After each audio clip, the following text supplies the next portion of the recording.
I'm going to show you.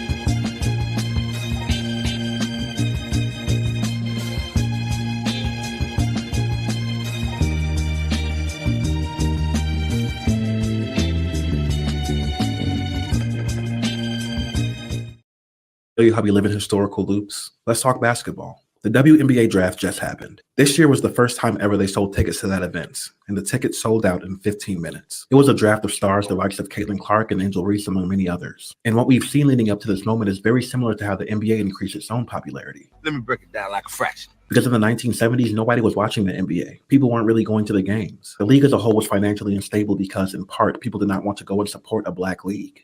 There was an argument made, plausibly, I think, that it was too black a league for the United States of America in the late 1970s. It's turning off a lot of white customers that are coming to the game, you know. I think there's a conflict between the white and the black, and I don't enjoy going to basketball and seeing all black players. But coming up through the college ranks were two superstars, Larry Bird and Magic Johnson, who would change all of that. Larry Bird was a white man from French Lick, Indiana, who grew up on a farm. He was a great shooter and passer and was dubbed even in the media as the great white hope for basketball. Irvin Magic Johnson, on the other hand, was a black man from Lansing, Michigan, and a lot different as a player, different position too. Magic was a tall point guard who played the game with an expressive passion and flair. And the media played on the underlying racial tension surrounding both players, leading all the way up to the national championship game in 1979.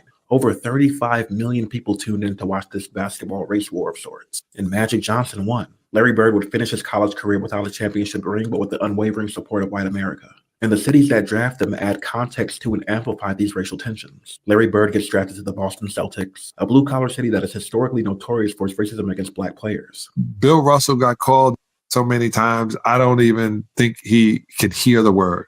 He was playing in Boston and his own fans were cursing him out. He couldn't go to certain restaurants. How do you hate Boston?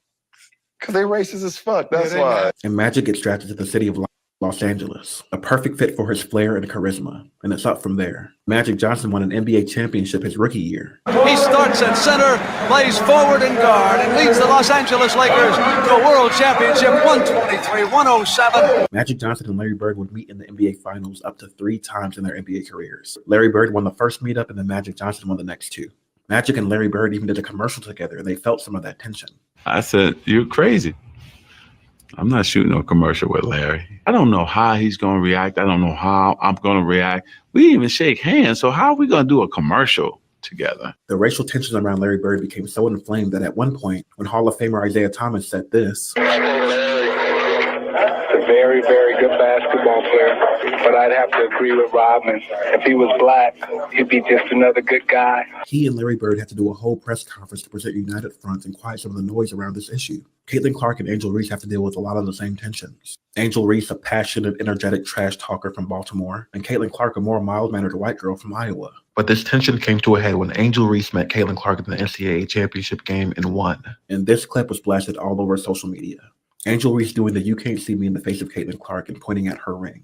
People were enraged, although they weren't as enraged when Caitlin Clark did the exact same thing to a Louisville player earlier. The players on multiple occasions had to reassure the public that they like each other and they were actually friends. I love Caitlin. I mean, we were just talking about that. Me and her have always been competing each other since we were in high school and just AAU days. I mean, I love that. And hopefully one day we can even be teammates and just understand she's a great player, a great person, a great shooter. And I just love everything that she's doing for the game and what we both were able to do for the game as well.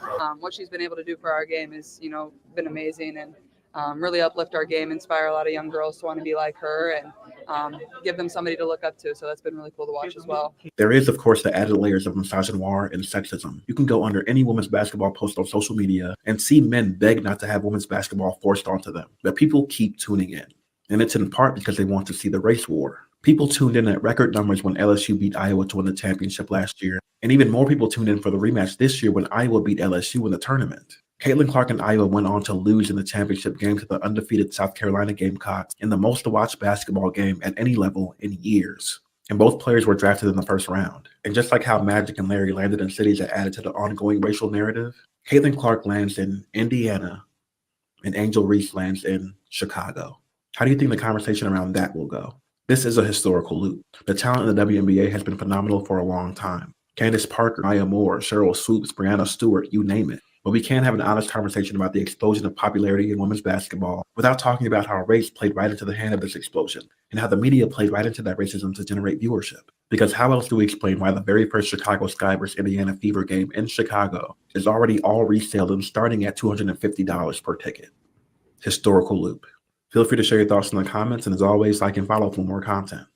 And that's what I was talking about pretty much yesterday. It is that time for the WNBA is coming, and it's coming real quick. And it was a great analogy.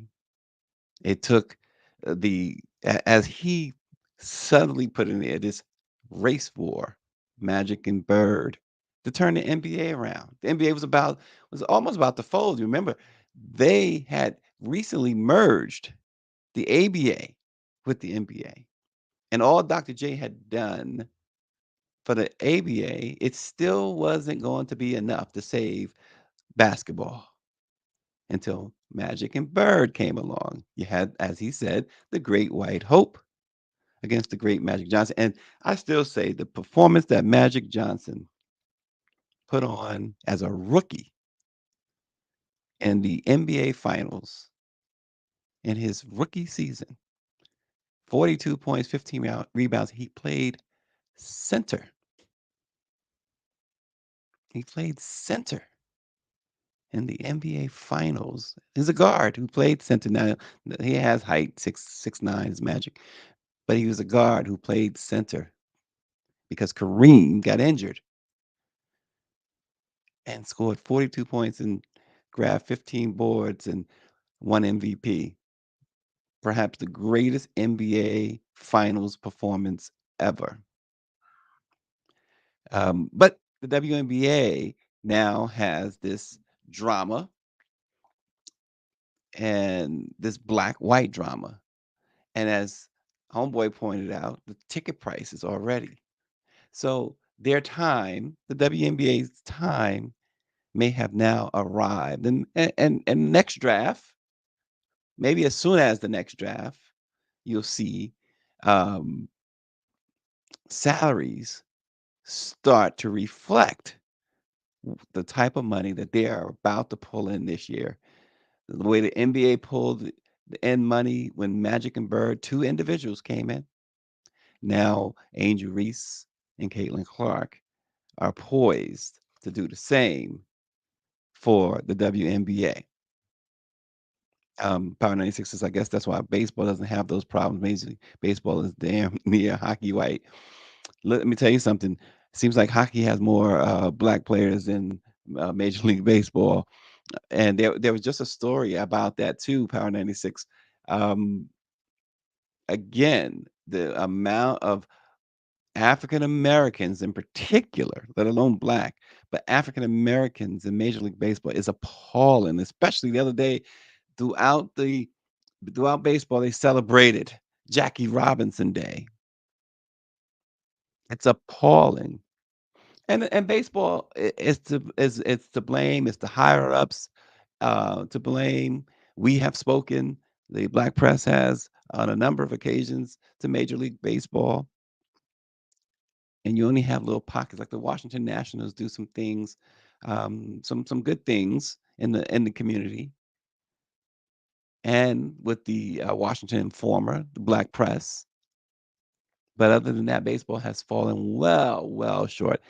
It's like we talk about elections and how candidates, particularly Democratic candidates, cannot win without the black vote. Baseball cannot succeed without doing more for to encourage black engagement. They will continue to lag behind the National Football League, certainly the NBA, and it's getting to the point where even hockey has gained in popularity over Major League Baseball.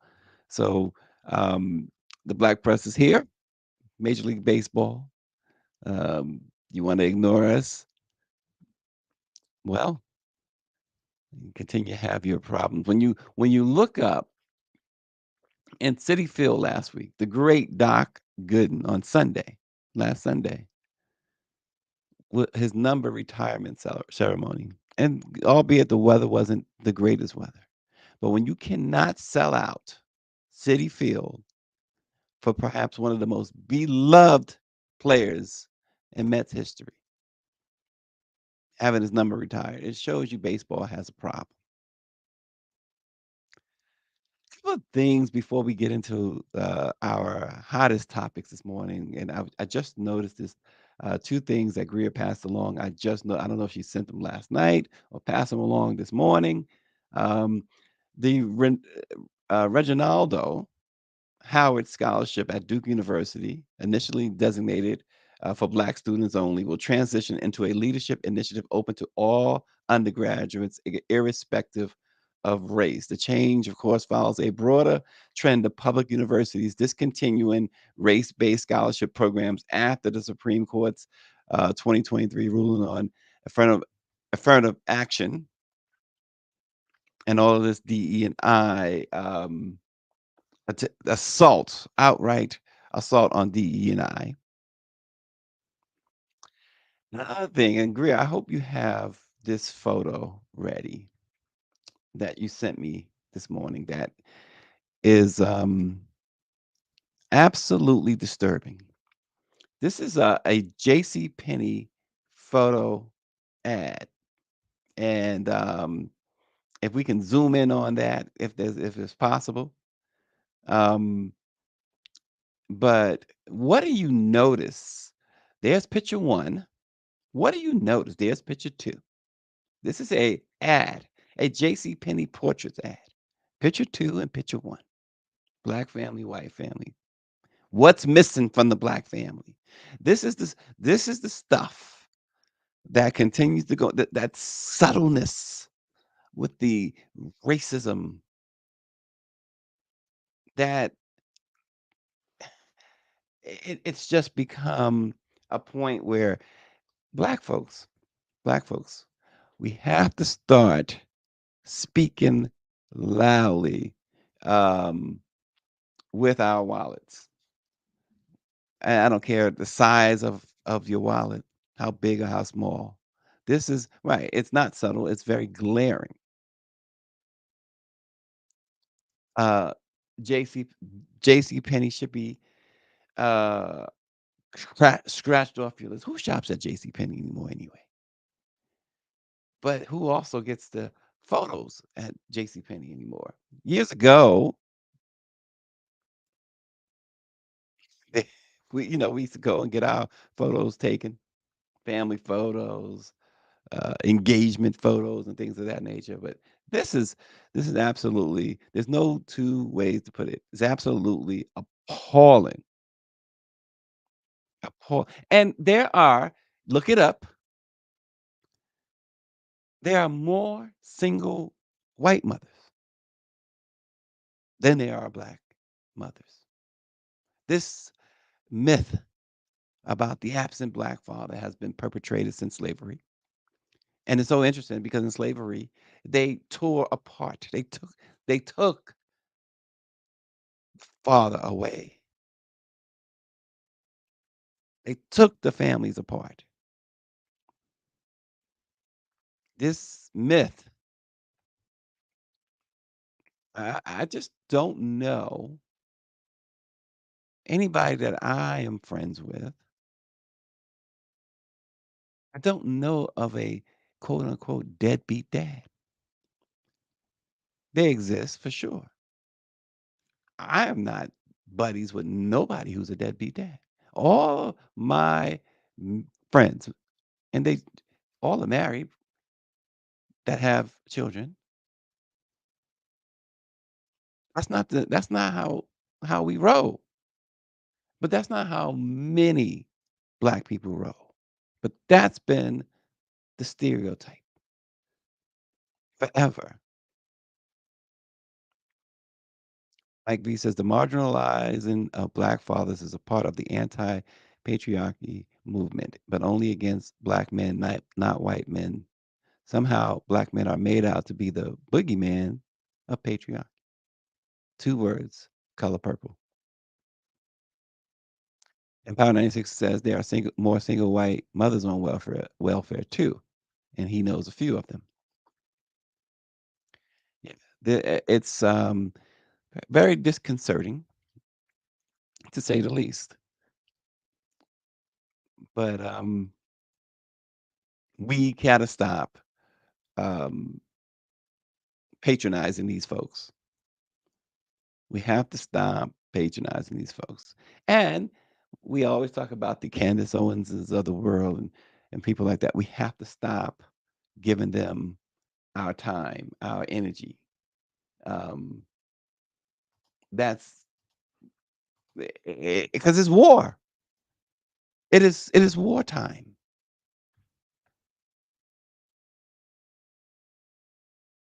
It is absolutely wartime. And another note, as Greer reminds me, 6 months in, and Gayle King and Charles Barkley's CNN show is done. Now, I like, for the most part, Charles Barkley. Don't care too much for Gayle King.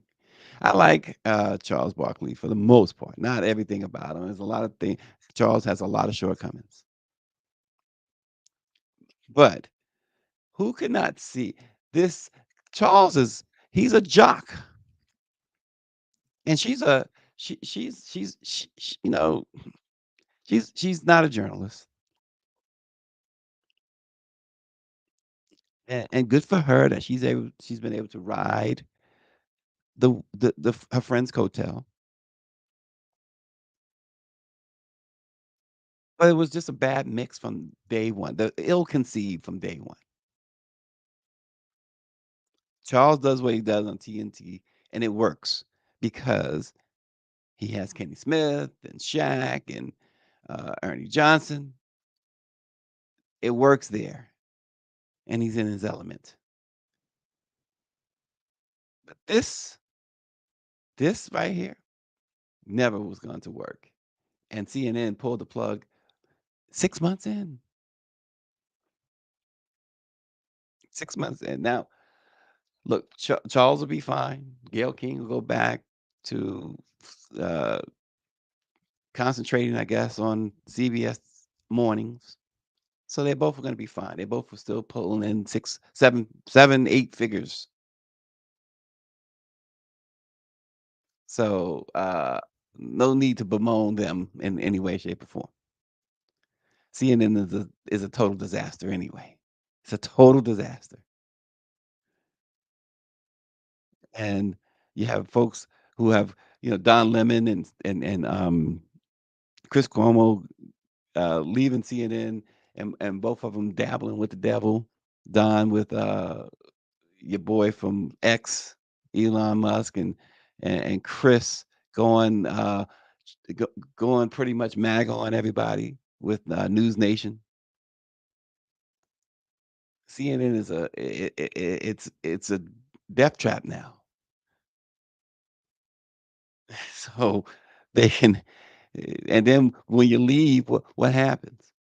I wonder what's gonna happen to Charles and Gayle. I wonder if the MAGA horns will come out of them too. We'll start seeing some signs of MAGA from them now that they've gone into the snake pit. 96 says, I tried to tell the world that show was going to be a disaster. Gayle is only there to tear down black people. That Kobe interview was it for me.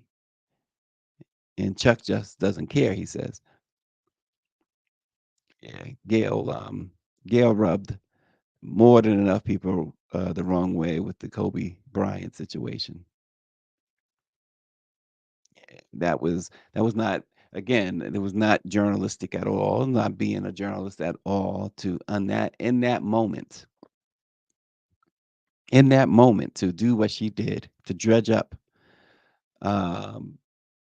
accusations, unproven accusations.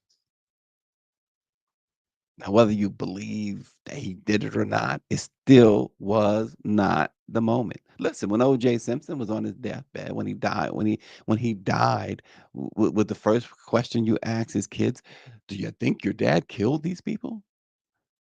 Is that the first question you would ask? But apparently, if Gail had a chance to interview him a moment after OJ died, perhaps she probably would have asked a question like that. It's just not appropriate.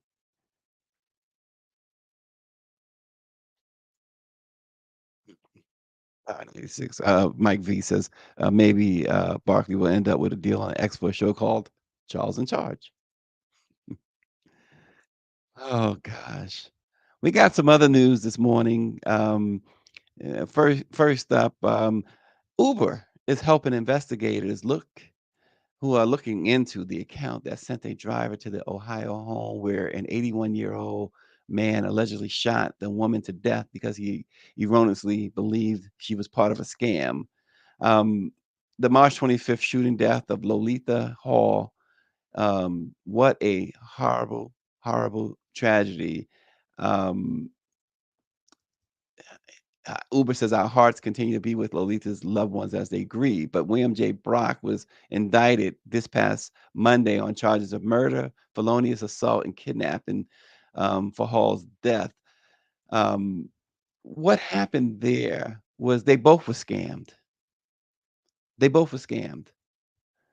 And he, who has pleaded not guilty, thought that she was initially thought anyway, that she was going to steal packages from him. She was sent there to pick up packages. Investigators said that she, Lolita, the driver, was unaware of the scam call that Brock received. Brock is the white man with the gun, with threats and demands for money. So this was a complete setup. But the prosecutors, investigators, I should say, said that she made no such threats or assaults toward Brock and made no demands other than to ask about the package she was sent to retrieve through the Uber app.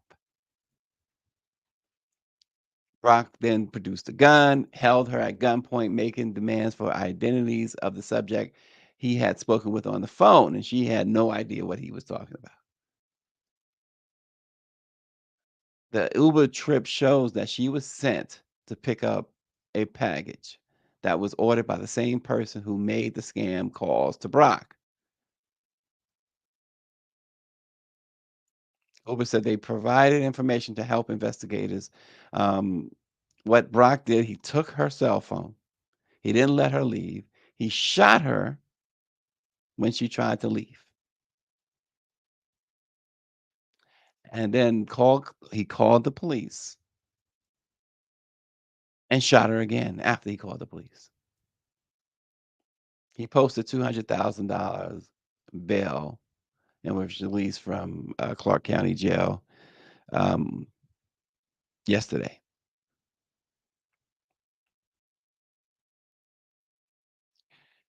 Mike V says, I would like to see the investigation into Brock's background, into social media and text messages, as well as what content he consumes. Michelle Madison said he was looking to shoot somebody, in her opinion. Power 96 says one of his 3 white friends said it at best. He wanted to kill a black person. Brock could have called the police. And that's why he's been arrested. He could have called the police. She was being detained by him, gunpoint.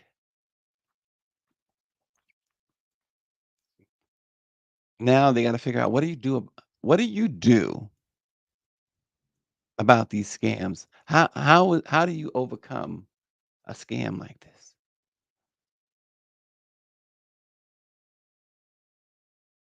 This is more than a tragedy. He 81 years old,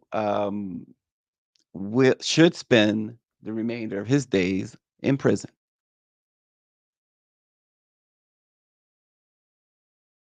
Yes, Mike V says, wasn't there a young black male who knocked on someone's door looking for his siblings and the white man opened fire on him last year? Yep, we remember that story all too well.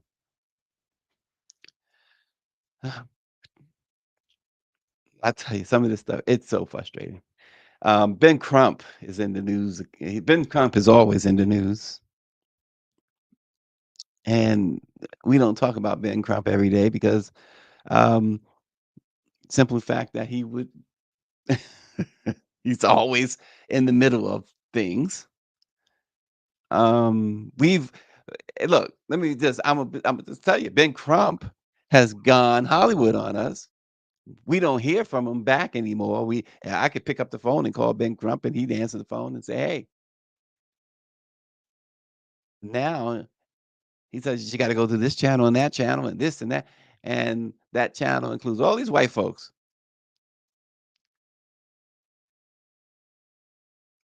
So my email inbox is flooded every day with stuff that he's doing.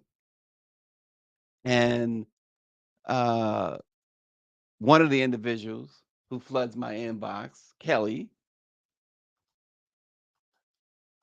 I said to her recently, I said, let me talk to him. Oh, you got to go to this office, this and another office. What? I'm like, Kelly, I have his cell number, but she doesn't answer. But he's gone Hollywood. He's getting all these awards, getting all this recognition. He's a star. Now, it doesn't detract from the fact that he's doing some great work. But to me, all of these Martin Luther King wannabes, the one thing that I never heard about King, and maybe somebody can correct me, is that it wasn't about the money. Another thing we knew about King throughout his life, throughout his leadership, black press call, it was no go-betweens. In fact, he himself would make the calls to the black press. Hey, I need you to know this. I'm in a Birmingham jail and I'm writing these letters. I need you to be the first to know it. I need my people to be the first to know it. But not these guys. And I'm sure we will run into Ben Crump soon. And I would say the same thing to Ben Crump directly. But we have to stop. We have to stop and take a moment and call out the people we need to call out. Thank you. Cappuccino time. And Ben Crump is one of them. It makes no sense that we were honoring Ben Crump at our leadership awards in September. It makes no sense that he didn't show up.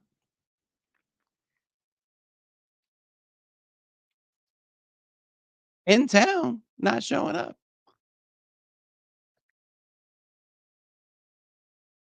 He kept saying, I'm on my way. I sat in Dr. Chavis's office with Dr. Chavis on the phone with him.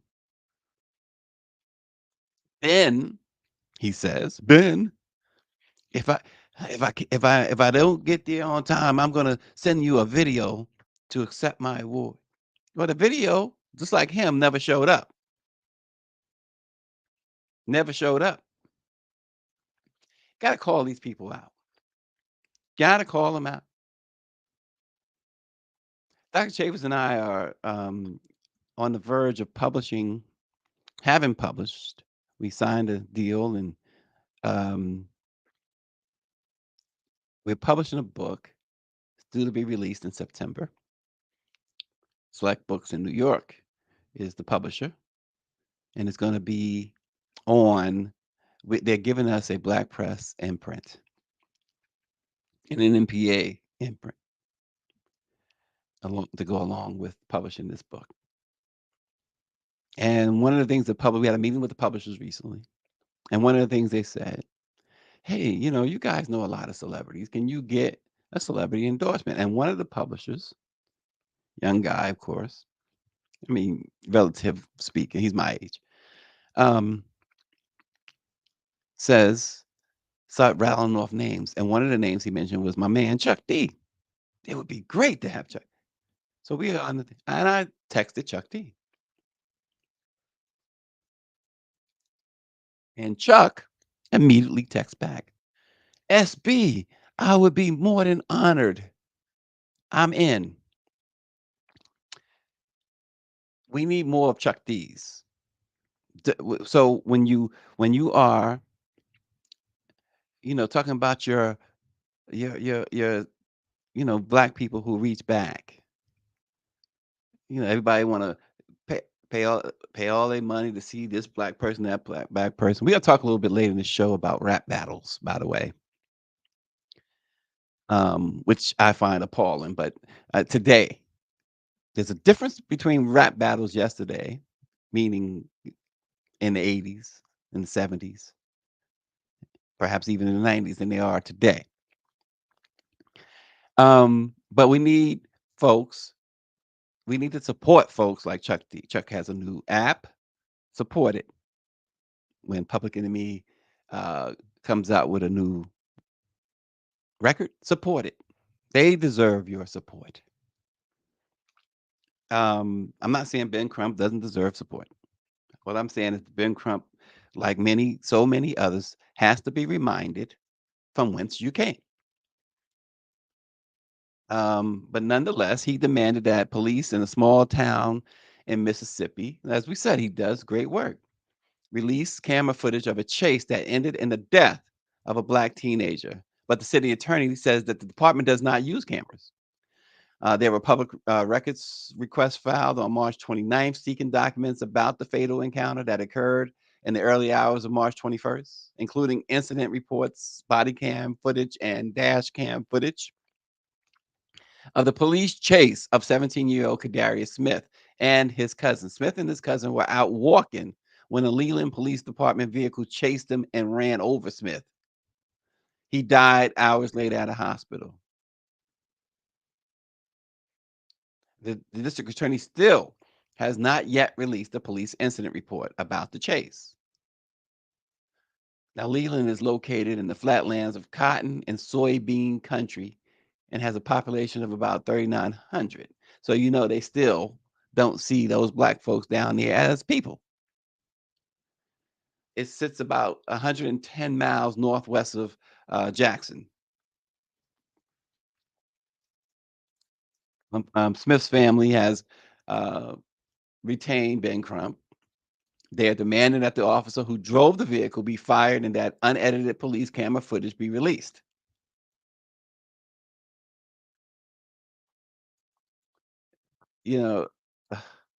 This stuff continues to happen. This is something else that continues to happen. It's only going to get worse.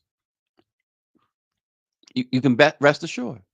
And we talked about the pictures. You see what's going on. We talked those J.C. Penney pictures. Just start putting it all together if you haven't already. You get a very clear picture, and then you can say, this is America. This is reality. Everybody wants to live in a fantasy, Instagram, TikTok world. Wake up. Wake up. They say stay woke. Well, some people just got to wake up.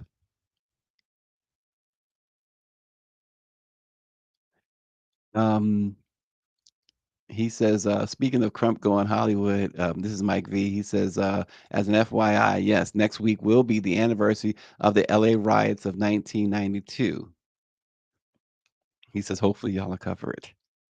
You can rest assured that we will be talking about that, Mike, and you can rest assured that the LA Sentinel will be Johnny on the spot. Here's another bit of information that Greer has passed along that starting July 1st, local governments aren't allowed to have a citizen committee investigating complaints against police officers.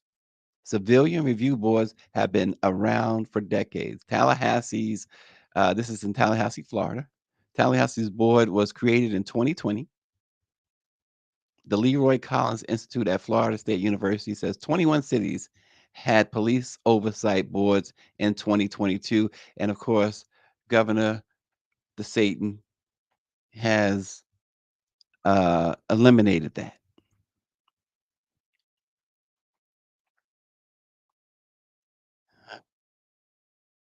You know, you got to count your wins, right? So the Supreme Court yesterday made it easier for workers who are transferred from one job to another against their will to pursue job discrimination claims under federal civil rights law, even when they are not demoted or dock pay. Workers only have to show that the transfer resulted in some, but not necessarily significant, harm to prove their claims. And this is the majority opinion issued. Well, it was a unanimous decision, but the strong opinion was issued by Justice Elena Kagan. They revived a sex discrimination lawsuit that was filed by a Black St. Louis police sergeant after she was forcibly transferred but retained her rank and pay. It was Sergeant Jatanya Muldrow, who had worked for 9 years in plainclothes position in the department's intelligence division before a new commander reassigned her to a uniformed position in which she supervised patrol officers. The new commander wanted a male officer in that job, and he sometimes called Muldrow Mrs. instead of Sergeant. She sued under Title VII of the Civil Rights Act of 1964, which prohibits workplace discrimination on the basis of race, sex, religion, and national origin. Earlier, lower courts dismissed her claim, concluding that she had not suffered a significant job disadvantage. And Justice Kagan wrote that today we disapprove that approach. Although an employee must show some harm from a forced transfer to prevail in a Title VII suit, she need not show that the injury satisfies a significance test. Kagan pointed to cases in which people lost discrimination suits, including those of an engineer whose new job site was a 14 by 22-foot wind tunnel. And even though, of course, that the outcome was unanimous, you had your conservatives, 3 of your conservatives, including Uncle Clarence, wrote a separate opinion noting that some level of disagreement with the majority's rationale in ruling for Muldrow. Clarence, he never stops. He never ceases. He never ceases. Mm-mm-mm. Oh, boy. And so, again, pay attention, folks. This next item, Kari Lake. Pay attention, because Kari Lake, once again, we keep saying, when they tell you who they are, believe them. She appeared at a MAGA rally and told the crowd to arm themselves in preparation for the election just in case.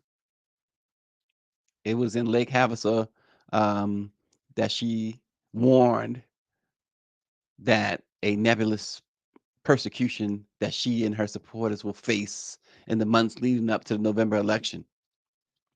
She said she felt veterans are, quote, ready for it.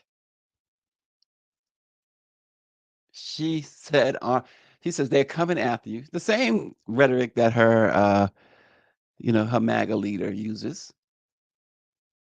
They're coming after us with everything, she says. That's why the next 6 months is going to be intense. We're going to put on our helmet. We're going to put on the armor of God, she says. And she says, and strap on a Glock on the side of us just in case. This is the type of violence that they've been ratcheting up. And they're preparing in case they lose in November, in case the orange guy loses in November.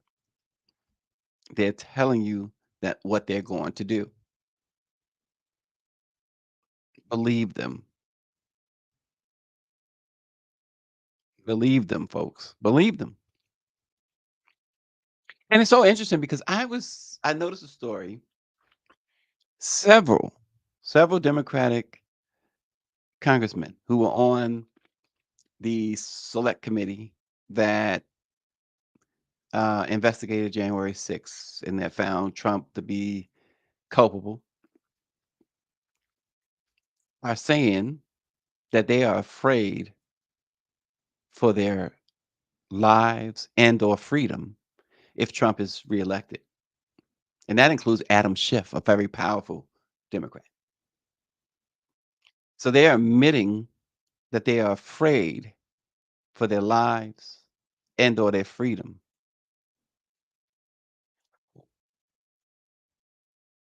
What kind of world has America become? We already know. And here's an all-time, what's that dude? The black MAGA guy who turns out to be a MAGA guy. We had him on the show from the Breakfast Club. You know who I'm talking about, Charlemagne. Has a donkey of the day or whatever, and other folks have something similar. But how about the donkey of the decade, perhaps of the century? I mean, this guy is a stone cold idiot. We talked about sports betting. Well, Jonte Porter of the Toronto Raptors has been banned for life from the NBA after the league found out that he disclosed confidential information to sports bettors and bet on games. The only other person in NBA history banned for life is the former Clippers owner, Donald Sterling. But the league learned that about unusual betting patterns surrounding Porter's performance in a game on March the 20th. They determined that Porter gave a better information about his own health status before the game, as well as another individual known to be an NBA bettor, placed an $80,000 bet that Porter would not hit the numbers set for him in parlays through an online sports book. That bet would have won $1.1 million. Porter took himself out of that game after only a few minutes, claiming that he wasn't feeling well. And of course, none of his stats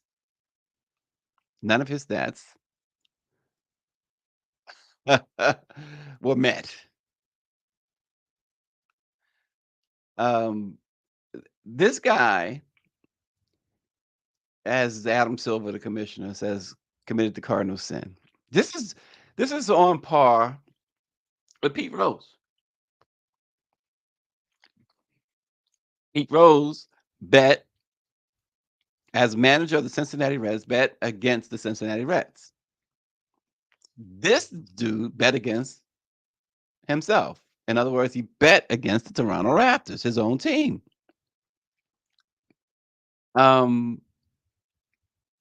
He and his brother Michael Porter Jr. It was a feel-good story. These brothers come from nothing into the NBA, where the average salary, we were talking about salaries with WNBA, NBA, is a few $1 million at least a year. And so these guys are pocketing. And make no mistake, I mentioned too when I was talking about Caitlin Clark yesterday and her salary. In addition to her salary, she gets, it's just 4 months. She gets an apartment. She gets a car. These players, the NBA players, they get meal money. I'm not sure what the meal money is like in the WNBA. When they're at home, when they play home games, now this is a few years ago, so it's probably increased. But the last I understood it, they get something like $150 a night for meals at home. Now the team provides meals too in the clubhouse, but they get 150 when they're at home, and when they're on the road, they get something like $400 a night. So they're not paying for anything. In other words, they're not paying for food. They're getting their salaries and everything else. And as an NBA player, as most athletes, as a Major League Baseball, people, you walk into their restaurant, the manager, general manager will come. It's on the house, top shelf, everything on the house. Just because you're an NBA player, and they can put your picture on the wall and say this person was here or whatever. It's free. It's they're paying basically. They're letting you eat free because it's free. It becomes advertising for them. And this dude threw it all away over gambling. Now, let me say this. Of course, there are people who have a gambling addiction. Perhaps that's his problem. However, it does not excuse what he did. And there's no way for the NBA to take any other action than what they took. And Mike V says, so embarrassing. He could have worked doing Uber or Lyft and made the 21K he risked his career on. Exactly.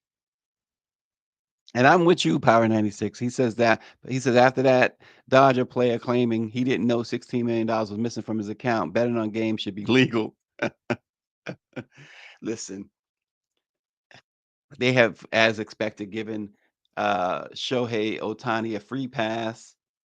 They can say and claim, and they ain't got this guy, this interpreter to take the fall. They can say what they want. That dude knew that money was being taken out of his account and what it was being used for. And I dare say, in my opinion, he was gambling too. That is my personal opinion. I'm talking about hip hop beefs, for better or for worse. Beef is in hip hop has always been a part of the culture. In some cases, they've gotten more personal than they should have. In others, they've stayed on wax. Competition is a firm pillar of hip hop. Years before Tupac and Biggie or Jay-Z and Nas ever beefed, DJs squared off at block parties. Y'all, some might remember those legendary block parties. Break dancers battled out in competitive ciphers. I just remember back in the 80s, LL taking apart Kumo D. Those traditions laid the cornerstone for a genre that continues to evolve, propelling hip hop into a global phenomenon. So last month, when beef started to broil between the supposed big three, Kendrick, Lamar, Drake, and J. Cole, it happened after Kendrick took direct aim at Drake and J. Cole in a guest verse on Like That, a track on the new Future and Metro Boomin album. He says, "We don't trust you." And fans eagerly awaited the battle. But it's gotten so personal. Drake is going after everybody, and everybody's going after Drake. And if you follow the buzz, Drake is getting squashed. I mean, man. Rick Ross is now involved in this too. Him and Drake going at it about. Drake says he was getting on him about the size of his mansion, saying it was like in some sort of small community or whatever. And Drake was like, Rick Ross responded like, "You need at least 30 million to be my neighbor." But here's the thing. There was the time between real tensions between Tupac and Biggie. East Coast, West Coast stuff. Then there was who remembers Snoop Dogg and the Dog Pound got involved in the Tupac situation. Ice Cube and NWA, then the whole No Vaseline thing, Jay-Z and Nas. Wasn't it Jay-Z called them super ugly of all people? He called them super ugly. Now the stuff is, I mean, even on, and of course, 50 Cent and Ja Rule, that still is going on. It's been going on 20 years or more. They've never quashed that. Dr. Nicole says J. Cole, to his credit, squashed his beef with Kendrick Lamar. Power 96 says the only one that made sense was the real Roxanne versus Roxanne Shante, and Common versus Ice Cube. And of course, you have Cardi B and Nicki Minaj, who came to blows a few years ago at the Met Gala. I think it was at the Met Gala. But so here's the thing. Why? Why? What's the point? You guys are making music. You're making money hand over fist. Or at least you're making money hand over fist for somebody. And all of this craziness. And it's gotten so bad. I mean, when you've seen these last few years, hip hop artists lose their lives over silliness, you would think that these guys, as Drake goes on about Rick Ross's mansion, they're living in mansions, many of them. They're living a type of life that they never would have imagined. That I'm sure even in their wildest of dreams. I mean, look, we talked about Diddy recently with the raid on his homes, mansion, and the Beverly Hills, Bel Air section, somewhere in that area of Hollywood, of California, LA. Mansion in Miami. Sure, he has a home in New York. In his wildest dreams, Diddy used to promote shows. He used to promote little concerts and stuff, little block parties and stuff. I'm sure in his wildest dreams, even with the ego his size, probably thought, man, I'm gonna make a couple $1 million one day. I'm gonna own a home. I'm gonna buy my mom a home. That was his wildest dream. He's far exceeded that. Many of these guys have far exceeded that. I mentioned earlier, Doc Gooden retirement. Who narrated that? A great narration with video and everything was Chuck D. Chuck also does, a lot of those 30 for 30s. If you watch ESPN, he narrates those and things like that. These guys are doing things. LL is not only considered the GOAT as far as rap is concerned, but he, like Ice T, I should say, big time TV stars, making 6 figures per episode. And in addition to the music, LL got his own radio station on Sirius. These guys their minds could not have taken them this far back when they were coming up. Drake, Drake may have had some big dreams because look at his uncle. I mean, it was in the family. Snoop Dogg is in the family too. So maybe he had some dreams that might have been a little bigger than others. But even that, they far succeeded any possible expectation. And yet they want to be, they can't see that they're doing more harm than good. Yeah, bringing out the social media commentary, bringing attention to yourselves in that way. But these guys, a lot of these guys, like you said, Kendrick Lamar, J. Cole, and they don't need that type of publicity.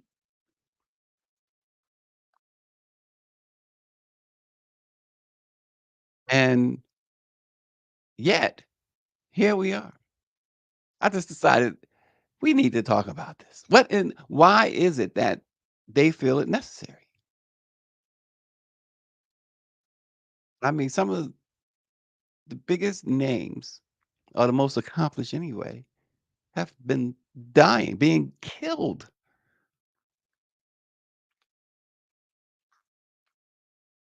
And yet the the beefs continue. And what about the fans? It should it turn you off? Doesn't it turn you off a little bit to hear them bragging about the size of their mansions, about how many high-end cars they have, how much money they got in their account? It's all I mean, back in the day, you always say back in the day, and not that things was great or all that back in the day, but back in these things were simply about fun. Yes, there would be battles. Everybody got their hits in.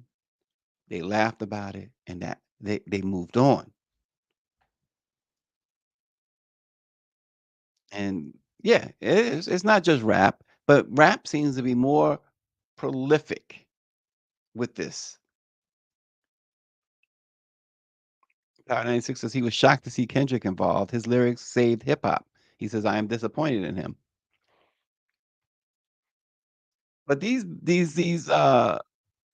going back and forth and the threats and I mean you had allegedly Nicki Minaj's husband staking out with his boys this place in Atlanta because they wanted to confront, not just confront, it's not just about confronting, but they wanted to knock off Offset. How ridiculous. And I'm sure Nicki Minaj, she couldn't have been too pleased. I mean, because it's her name. Even though Mr. Petty is a man, he's a man. He's got to make his own calls and stuff like that. But nobody cares about Kenneth Petty. They care about Nicki Minaj. It's about her brand. How does that look? These guys, I tell you what, um, when we start talking, this is why, you know what? We start talking about who they support, the, whether it's, Ice Cube supporting Trump and blah, blah.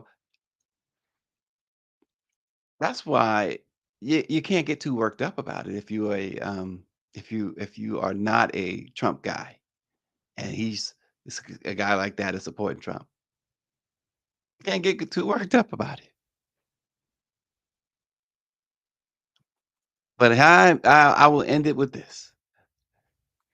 They've got to grow up and recognize their positions in life and the impact that they've had and could have for the better. No, I'm not saying they're role models or they should even try to be because it's just not, for many of them, it's just not their personality. They're not cut that way. They're not cut out that way. They don't have the ability to lead. It's just not them. At least they can try. At least they can try. So tomorrow we will be back with some more good stuff for you tomorrow. It's a Friday, and I know that many look forward to Fridays. We're looking forward to Friday. We look forward to every Friday because this Friday is a big, big weekend. This weekend coming up anyway. It's a big weekend. Got a couple playoff games to go to. It's gonna be fun. It's gonna be fun. Join us tomorrow, though, as we promise to send you into the weekend with something at least, if not fun, thought-provoking to take with you into the weekend. Thanks for joining Let It Be Known. We'll see you then.